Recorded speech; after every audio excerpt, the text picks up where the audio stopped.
Welcome back to Primetime Sports Monday.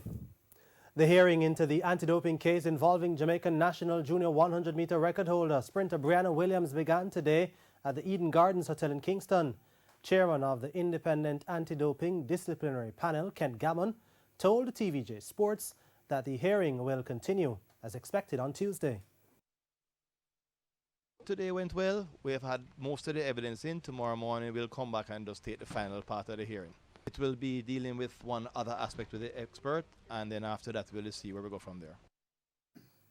JADCO lawyer Ian Wilkinson QC was also very guarded in his comments, only saying the matter is proceeding satisfactorily. Can't comment on any of that. All I can say is a number of witnesses gave evidence.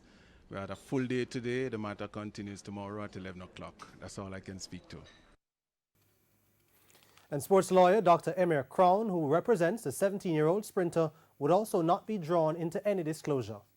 Yes, but we'll reserve comment until the matter is fully disposed of. The World Under-20 Sprint Champion tested positive for the banned diuretic hydrochlorothiazide HCTZ at the Jamaica National Championships in June. TVJ Sports understands that Williams' team is unhappy with the treatment of the facts being given by the witnesses who have taken the stand so far. The Jamaica Athletics Administrative Association, the J3As, has named Williams as a member of the World Championships team, which is already in Qatar after she finished third at the national trials.